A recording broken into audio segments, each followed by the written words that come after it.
Good evening, members. Welcome to this special digital meeting of Council being held via Microsoft Teams on Thursday, the 18th of March 2021.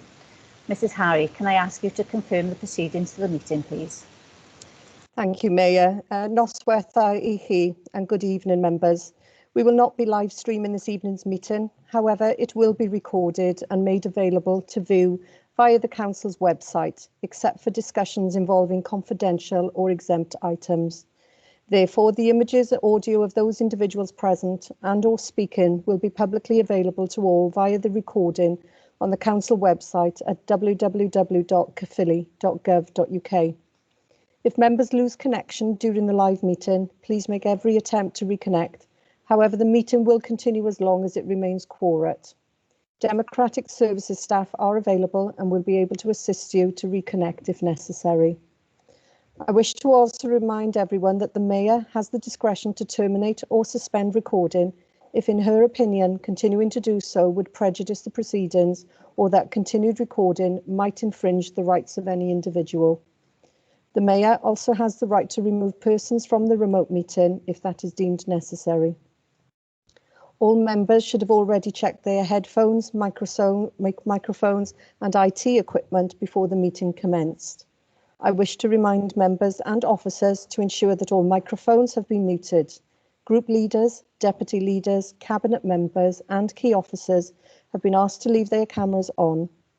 All other members and officers, please can I ask you to turn off your cameras unless making representations. Members will need to unmute their microphones and turn on their cameras when called to speak by the Mayor. Votes this evening will be taken using Microsoft Forms, and when a vote is required, the monitoring officer will direct members to the on-screen pop-up box or to the open show conversation where the form will appear, and then click on yes, no, or abstain, and then finally click on submit vote. The names and votes cast will be recorded and published to our website following this meeting. Thank you, Mayor. Thank you, Mrs. Harry. On to the agenda. Number 1, apologies for absence. As detailed within the meeting conversation chat, if members are aware of any apologies not listed, please add them to the chat or notify Democratic Services. Thank you. Item 2, declarations of interest. Councillors and officers are reminded of their personal responsibility to declare any personal and or prejudicial interests in respect of any item of business on this agenda in accordance with the Local Government Act 2000, the Council's Constitution and the Code of Conduct for both councillors and officers.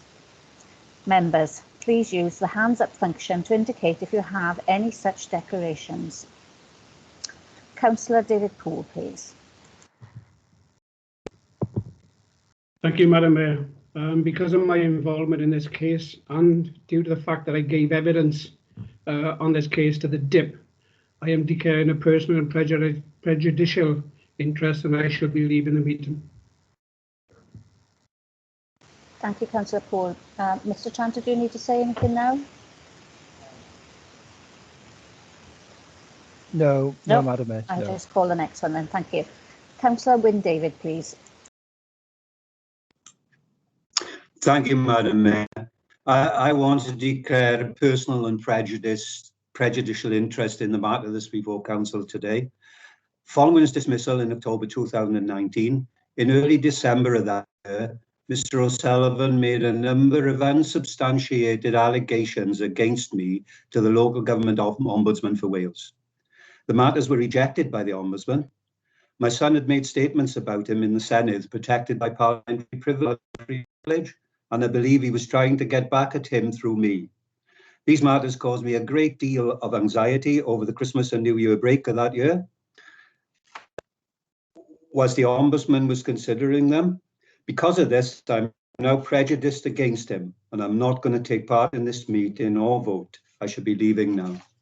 Thank you, Madam Mayor. Thank you, Councillor David. Councillor Lyndon Bindon, please. Thank you, Madam Mayor. I would like to ask Mr. Tranter for advice. As the individual that we're discussing tonight would have started the process by contacting ACAS.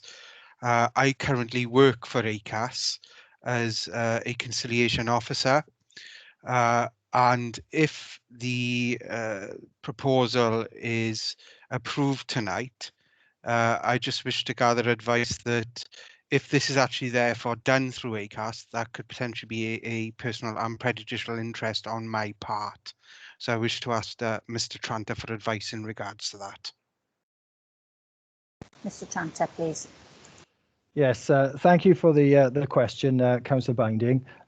I don't think you need to declare any interest here this evening, but not that you would do this in any event, Councillor Binding, I'm sure. But if the matter ever came to ACAS, then you wouldn't deal with it at ACAS. I'm sure you would have. Yes. You would do that. So no need to declare personal and prejudicial interest tonight.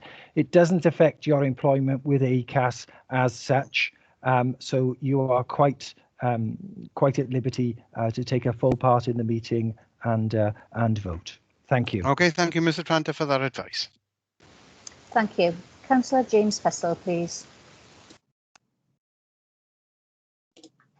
Thank you, Mayor. Just listening to Councillor David's comments, I fall under that same category in some respects. So I'm just seeking some clarity off the monitoring officer as to whether I should be declaring an interest in regards, same format, being thrown to the Ombudsman, and equally, obviously, I have some views on the individual being discussed tonight. Thank you.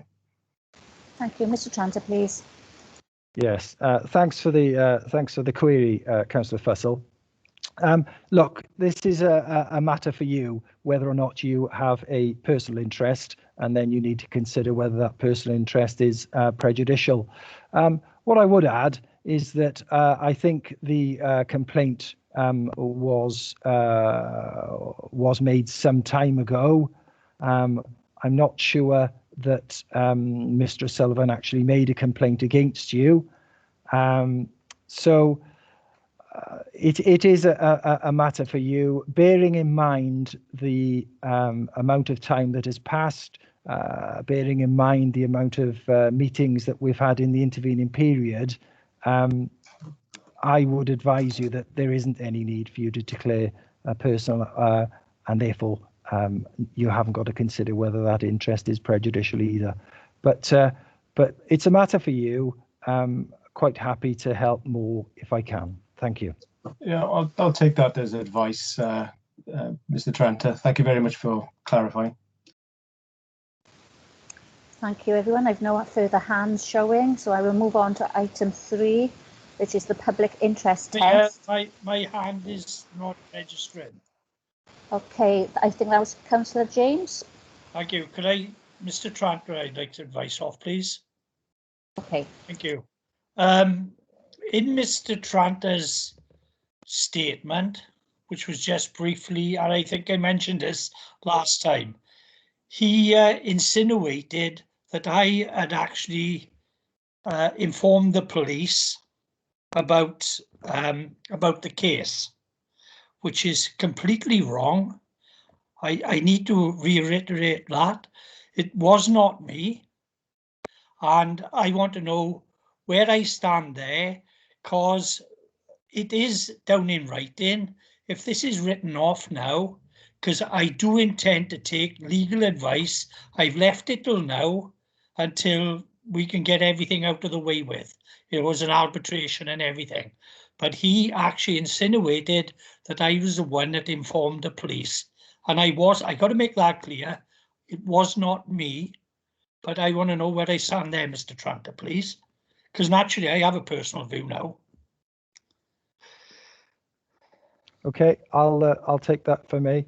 Councillor James, I think you said Mr. Tranter's statement. I think that was Mr. Sullivan's statement. Just to be clear there, it wasn't my statement. My apologies. So no trouble at all. No trouble at all. Councillor James, I would suggest that in order to take part in tonight's meeting, you need to be able to deal with this matter fairly, in a non-prejudicial and an unbiased manner.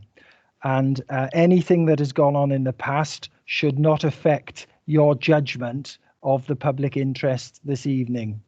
As long as you can do that, I think you're okay to remain in the meeting and you haven't got an interest to declare.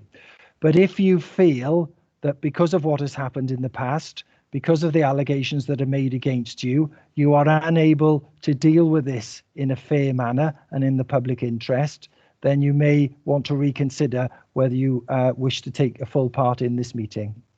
Thank you. Thank you for the advice. Councillor Vincent James, please.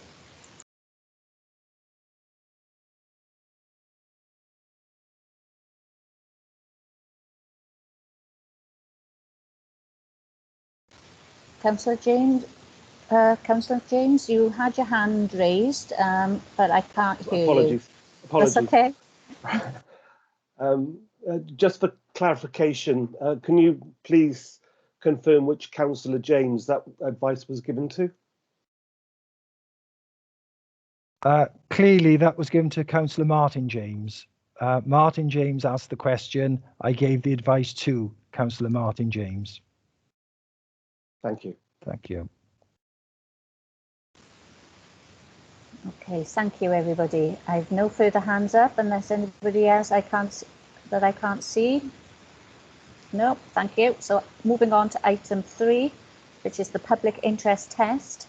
It's to receive and consider the following report, which in the opinion of the proper officer may be discussed when the meeting is not open to the public, and first to consider whether the public interest test requires the meeting should be closed to the public for the consideration of this report. Councillor Mike Adams, I understand that you will move the report. That's correct, and thank you very much, Madam Mayor. Yes, I would like to recommend that that decision on exemption be given to the council, and that we accept that. I'm happy to second that, Madam Mayor. That's Councillor Sorrells. Thank you both. I will hand over to Mr. Tranter. Madam Mayor, I've got my hand up again over that. Right, that's Councillor Martin James, yes? Yeah, it's Councillor Martin James, just from a report, yeah, right, asking the question. Looking at the Constitution, given that we're supposed to be open and transparent, that's what we're all supposed to be as councillors, why is it in the public, not in the public interest to know if what we decide to do with council taxpayers' money? We all know that it is Mr. O'Sullivan involved. It's no, it's gone on for 8 years. So why is it now that we are saying it's not in the public interest to know our decision or how we speak? Because I think it is in the public interest on how we spend and how we use taxpayers' money in how we defend or how we do something. Thank you. Can somebody explain that to me?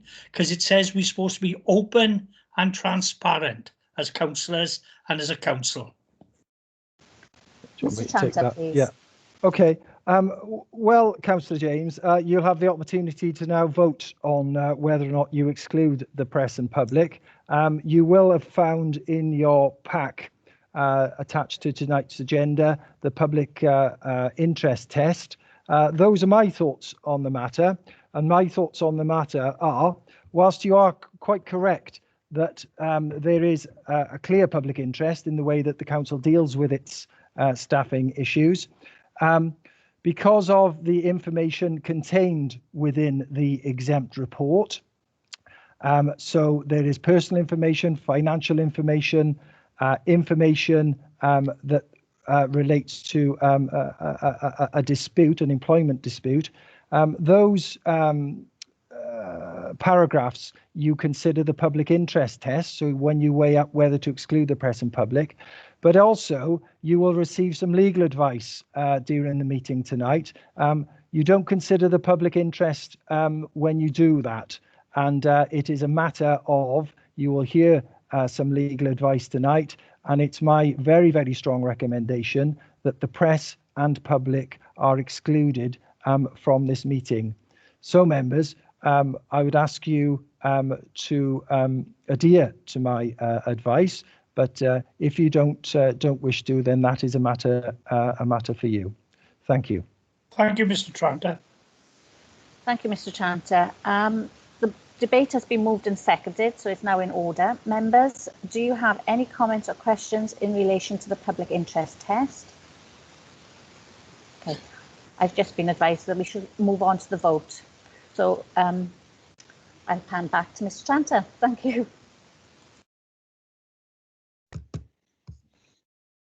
Thank you, Madam Mayor. So in front of you, members, there is the poll. So yes to exclude the press and public, no or abstain. So I'll give you 60 seconds to complete that. Thank you.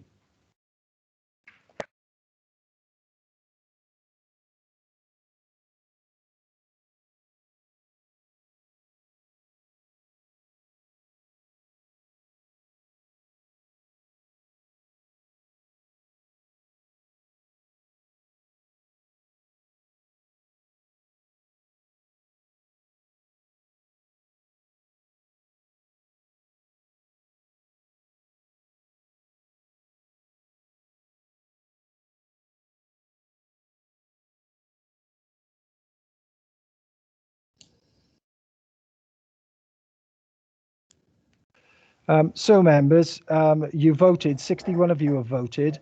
Did anyone have any difficulty voting? If they did, perhaps they could let me know how you wish to vote. Thank you, Mr. Tranter. Councillor Walter Williams, I got my hand raised. I don't know if you can see it, but I've had nothing come on the screen. But I wish to vote for. Okay, so that's yes to exclude the press and public, Councillor Williams. Thank you. Yes, any other members? Any other members have any yes, difficulty? Yes, Mr. Tranter, Councillor Priest. Thank you. Yeah, 4, please. Yeah, thank you. Any other Mr. members, Tranter, please? This is Councillor Binding. The forms are not working for me. They're coming up as blank. I would like to vote against. So, yeah, okay, thank you. Any other members, please? Councillor James, I can see. Yes, Councillor Vincent James, I do apologise. Right, that's okay. Yes, Rob. I'm voting for. Thank you. And any other members? Yes, Councillor Freena-Childs. Yes, thank you. Against, please. Against. Okay. Anyone else, please? No? Okay. So with the verbal votes as well, there were 53 to abstain, the press and public. What's that? 9 to allow the press and public to continue to observe the meeting, and there were 4 abstentions. So therefore, Madam Mayor, the conclusion of the meeting is to exclude the press and public, and therefore we will now switch off our recording. Thank you. Thank you, Mr. Tranter. I will now ask Committee Services to stop the recording, and we'll just wait a few moments while that happens.